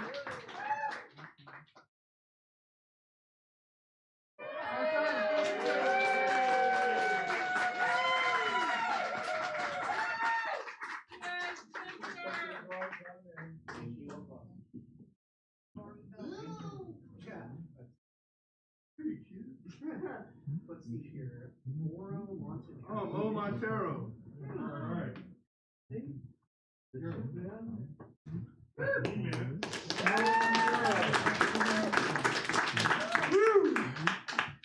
Man, so amazing to see everybody show up for this event. I was driving in the South Bay last week, and I had my GPS on, and what pops up on the screen? SA Avenue, SA Street. I was like, where the hell am I? So of course I had to, screenshot it, send it to SA. He's like, you come to the reading? I'm like, what reading? John Baroque, we're doing this reading. I'm there. I mean, there's readings, and then there's Beyond Baroque. It's like, especially right now, it's fucking nourishment. It's like soul food for the heart. God bless the poets. Not all Trump supporters are racists, but all fucking racists are Trump supporters. I would love to, man. Thank you. I appreciate you, SA. Not a very pleasant bit of news. I've been diagnosed with throat cancer. It's been a few months now. I'm having difficulty even speaking. My voice has changed, so it's kind of like weird. It's been like 4 months of weird limbo, but I will be starting my therapy, my chemotherapy and radiation in a week's time. So hopefully I'll shoot through this. I'm staying positive, feet on the ground, and that's about it. But thank you. No, I got this. But I just wanted to let you guys know I'm doing a GoFundMe. If anybody has any extra change, please support my cause. That's it. Thank you. Thank you, SA. Oh, I can give you guys the, if anybody's interested, I can give you the link. I just brought some, I brought a brand new one that I wrote on, the day after the election. But being here, we conjure up people, like I do anyway. I always walk into the space and I feel like who came here before us, Linda Albertano, Wanda Coleman, my goodness, Scott Weinberg, Doug Knott, Cynthia Toronto, Marilyn Murphy. There's been so many people that have touched me, taught me, and influenced me, and it's just, it's an honor to be in this space with you guys. I brought some James Baldwin quotes. Yeah. It is certain in any case that ignorance allied with power is the most ferocious enemy justice can have. If one really wishes to know how justice is administered in a country, one does not question the policemen, the lawyers, the judges, or the protected members of the middle class. One goes to the unprotected, those precisely who need the law's protection most, and listens to their testimony. Words like freedom, justice, democracy are not common concepts. On the contrary, they are rare. People are not born knowing what these are. It takes enormous and above all, individual effort to arrive at the respect for other people that these words imply. And one more lovely one, a liberal, someone who thinks he knows more about your experience than you do. For fuck's sake. You know what I mean? Our great dysfunctional democratic constituency, God bless us all. This has no title. On this god-awful day of reality checks and disappointments, my need to trudge on downshifted and my gears grinded to a halt. No need to increase the speed, white knuckle the steering wheel. Looking back just brought to the surface the pain and despair. There is always the other side of it. Nobody wins a war. Somebody just loses less. The hardest thing for most men is looking inward. So they'd rather automatically turn to fuckery. Nice snicker, by the way. Sunlight is the best disinfectant, yet I lay frozen, hurting to breathe out. I'm okay being unaccompanied, avoiding the conflict entrepreneurs, ignoring time and its consequences, untethered from the algorithm. The proletariat limps from the polls, draining their souls, stock, and hope. Politics is prostitution, but the pimp is the devil. And the devil doesn't give back change. Thank you very much. Can I do one more quick one? One more quick one, man. 5 minutes or less. Yeah. So this is not even a poem. It's just something that I wrote for my healing, my personal healing. It's like my meditation. I keep it next to my bed when I'm going to bed and I'm super anxious. I can barely breathe and my throat's all full of crap. Wake up in the morning spitting blood. But man, it's been rough. You know, and this is the best place for me just right this very moment. You know, being with you guys, you know, thank you. And S.A. was kind enough to allow me to share my dilemma with you guys. You know, I'm happy to be here. The turning point. I will brave the darkness. I will fight my way back to the light. I will work through the wounds, the scars, and the anger, alchemizing myself, my identity, my way of being. I give thanks for what I've learned in the last cycle. I move onward with all the strength I have, moving toward my destined manifestation, closing this chapter, coming back home to you, coming back home to my heart. Change is coming. Now is not a time for fear. Making my way back to the divine, I call upon the karmic and the cosmic energy of the universe. Everything in my life is beginning to propel forward. I notice a fierce shift from stagnation to flow, from lack to abundance, from confusion to clarity, from pain to peace, coming back home again. This is the turning point. Nothing can stop me from achieving my destiny. Thanks a lot.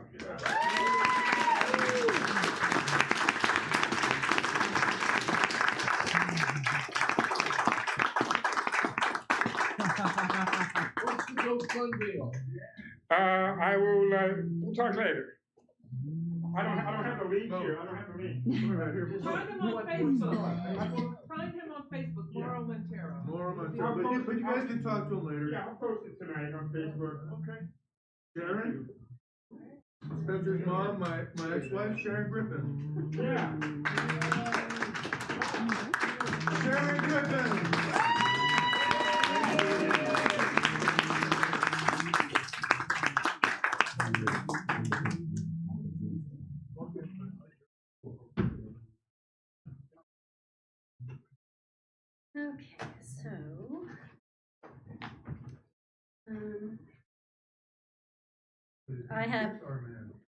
Okay, so, we can move him.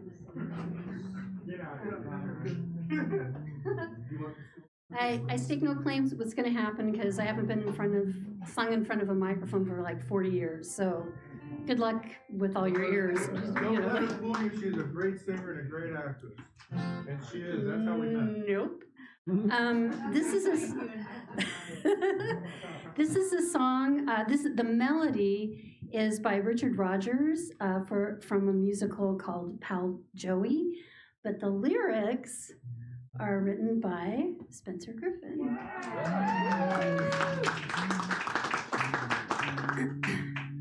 Okay, like I said, I don't know how this is gonna go.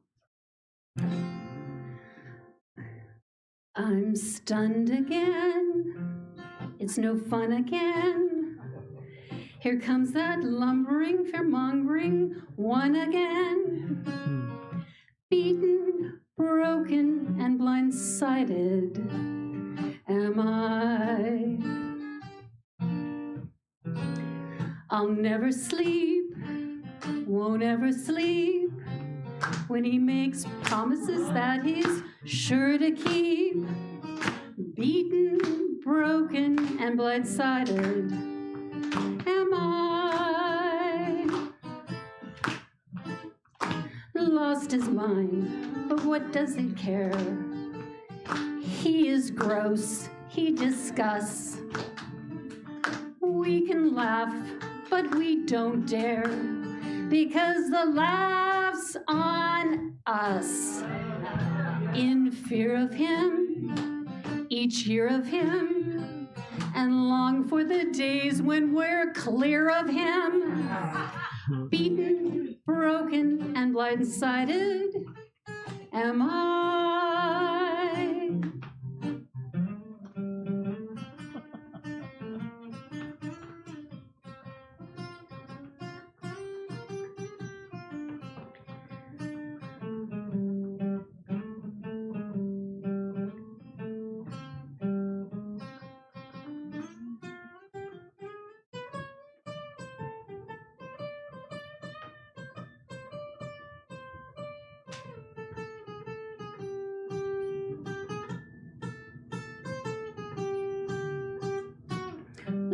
lost his mind, but what does he care? He is gross, he disgusts. We can laugh, but we don't dare, because the laugh's on us. In fear of him, each year of him, we long for the days when we're clear of him. Beaten, broken, and blindsided am I.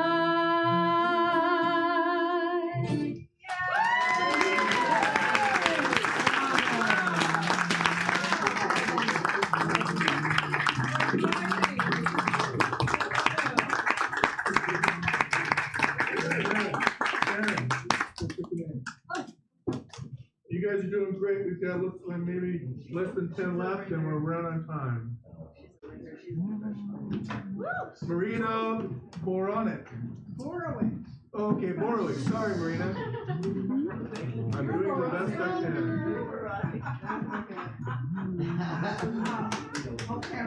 Marina.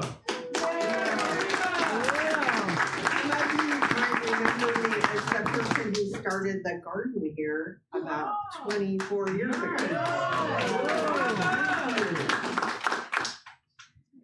So let's see. Does everyone know who Steve Miller is? Yeah. Okay, not the guy who sang Living in the USA, which is worth listening to again. Especially the last cry of the song, Somebody Give Me a Cheeseburger. It's worth listening to that song again. Anyway, I'm talking about Steve Miller from LA, who was just appointed. Yeah, he was just appointed again by Trump to the cabinet. And everyone here probably knows what the Southern Poverty Law Center is. Yes. Okay, so I was actually surprised to find out that Steve Miller, in the new cabinet, has been on the list as of the Southern Poverty Law Center's list of white extremist supremacists. It's like pretty intense when he makes that list. And then you guys have also probably heard the phrase America First coming from the Trump clan. So it's worth Googling the America First Party to see where that came from, because they didn't come up with it. In about 1942, there was a guy, and I'm kind of blanking on his last name. He started the America First Party in the US, and he was a white supremacist, anti-Semitic, worth Googling. America First Party. So let's see, what else did I have here? So then the last thing that prompted me to come today was when someone sent me some photographs of, the guy who's been nominated to be the head of the Department of Defense, Hegseth. Yeah, the Fox talk show. Yeah. Well, have you seen his tattoos? No. So you want to Google that and see his tattoos. No, I don't. Because he's got the crosses and some other ones. Right. So all of this brought fears, for the near future, which I'm sure a lot of you are having trouble sleeping. And, I'm half Jewish, so, I always was raised on the stories of what happened, And it also brought up a lot of uncomfortable memories about my hometown where I grew up. And it was funny because when I walked in, I don't know if he's still here, but someone was reading about the Kennedy assassination. I don't see more. Yeah, and I actually stayed up almost the whole night reading a new report by an author, Alex Constantine, who has an amazing compendium of all kinds of historical and current events material. Anyway, I was reading about, believe it or not, okay, do you guys know who Clay Shaw was? Yes. Yeah, Clay Shaw was arrested by the New Orleans District Attorney Jim Garrison in connection with planning the assassination of JFK. Well, the first person he called, on his one phone call that he got, was a guy and I'm just going to say his name. And that 20 years ago, I would have been too afraid to even say his name. A guy named Fred Chrisman, who Freedom of Information Act releases have shown was in the OSS, which later became the CIA. He was from my hometown. And unfortunately, I believe I had the pleasure of meeting him and some of their other colleagues. So I'm going to read you my one poem called The Black Order of the White Knights. Oh, I'm thinking about my hometown, my home, my town, God's country, the devil's backyard. I'm thinking about the brothers, Maltese crosses and carrier pigeons, middle-class assholes with necks redder than brimstone. Yes, I'm thinking about home sweet home, the place of my birth, the place of my death, the altar of my black baptism.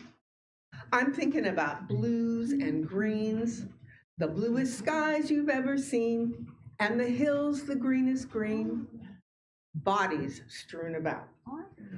Oh, praise God for the Pacific Northwest, home of the Nazis, home of the Razor Kings, home of respectable businessmen donning stiff, white shirts during the day and assorted colored capes at night, depending on the occasion, depending on whether we've got a new initiate or an ex-member blowing bubbles face down on the beach because he blew it, depending on whether we've got a young, fresh blossom ready to roast at the temple for the magic marriage of flesh to demon. Depending on whether daddy's rising up the ranks at the local lodge or down in the woods plotting revenge. You see, it all depends how you look at my hometown, whether you see the black or the white or all the blood, red colors running rampant in between. Praise the Lord.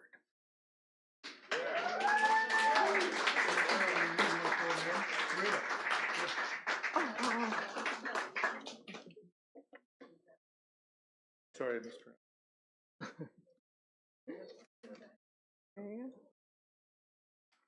That's why I'm reading these and let you guys do it. Did I screw up? It's on me. Shannon Herbert. Oh, I'm sorry.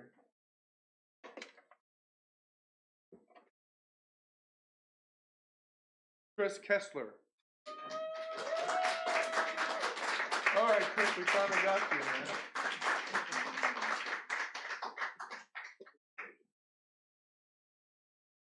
So I haven't really been able to write since the election because shit feels bad. Luckily, I spent the rest of this year writing about frustrations about America anyway, so there's a lot to go off of here. So I just want to start with a really quick little one called America in the Garden of Eden. Nothing left. Only snakes strangle-fanging one another over a single, long-ago, decomposed, biblically perfect apple core. Which takes me right into the return of good Christian values after the overturning of Roe v. Wade. Good morality, good Christians, good men of God, good glorious overcoming, good women dying in their beds, good doctors wringing their hands, good blood loss, good legal discourse, good fetus unformed, good cardiac activity, good poor women with no other option, good 10-year-old mothers.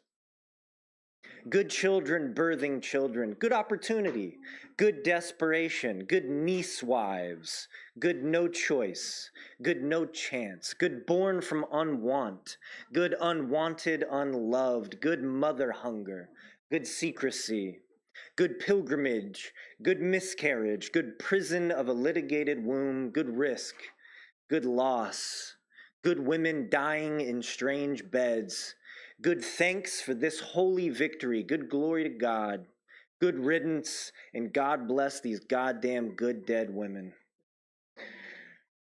So I wrote this book I'm trying to get it published, and the first half is filled with woe, and that's kind of where that came from, and the second half is filled with hope.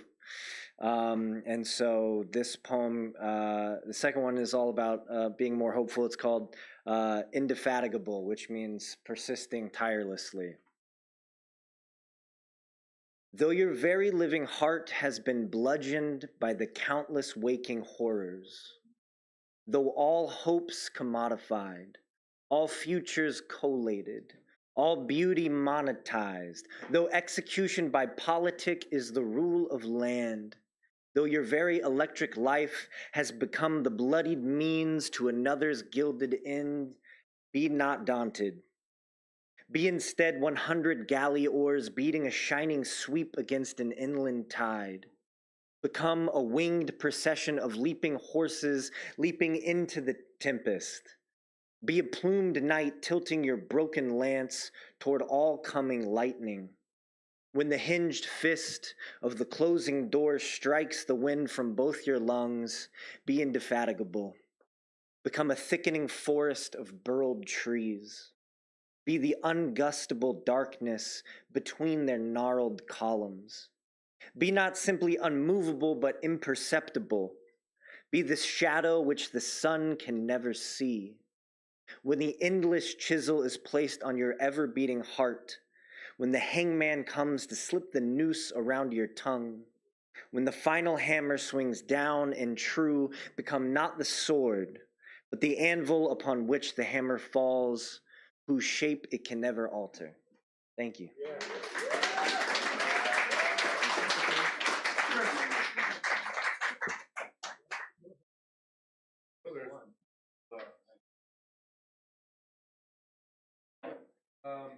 You look a lot like our friend Steve Wilson, a very fine artist and poet, originally from here, Long Beach, but lived in Denver, this part of the Venice West scene.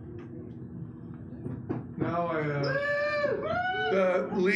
last but certainly not least, I can take a little time here and thank you all for being here and staying. We're actually running on time with a little time to go out there and hang.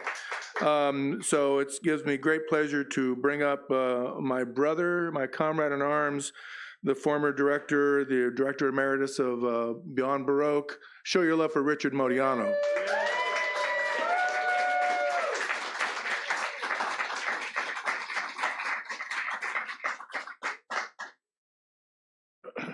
Go underground.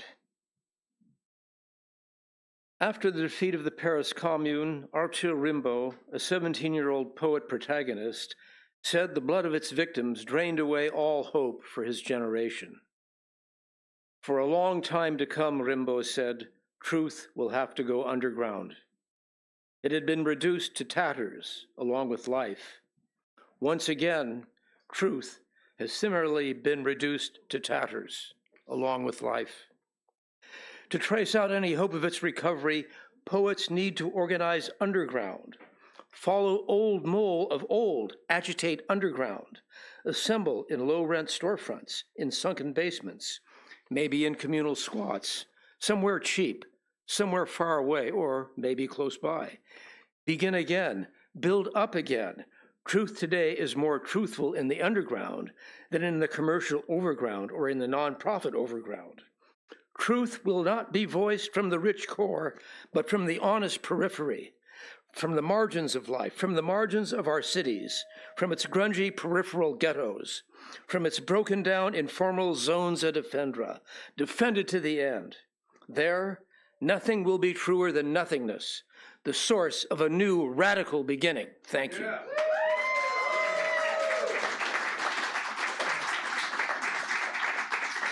So I want to thank you all again for coming. I'm going to do a short piece to end everything.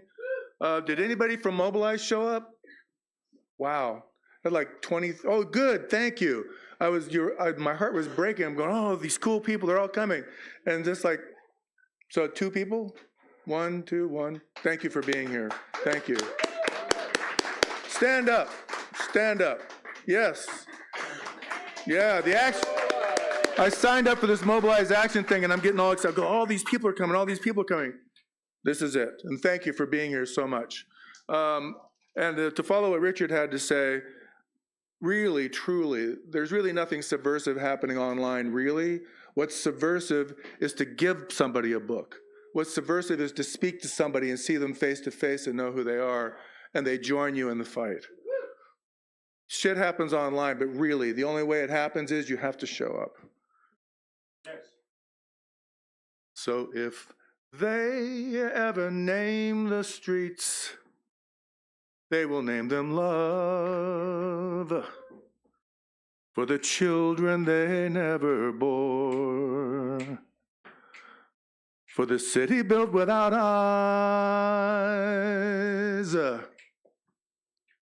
Because there is always more than the concrete, the asphalt, the cars parked by exhausted meters, the pedestrians and the victims begging, begging, begging, beg.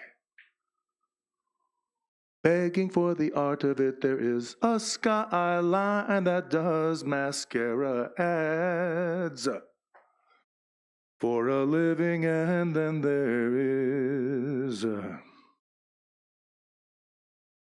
the beauty of the street, the beauty of the street, the beauty of the street, the beauty of the streets. Thank you all once again. Walk together, man, walk together. Thank you, Beyond Baroque. Thank you.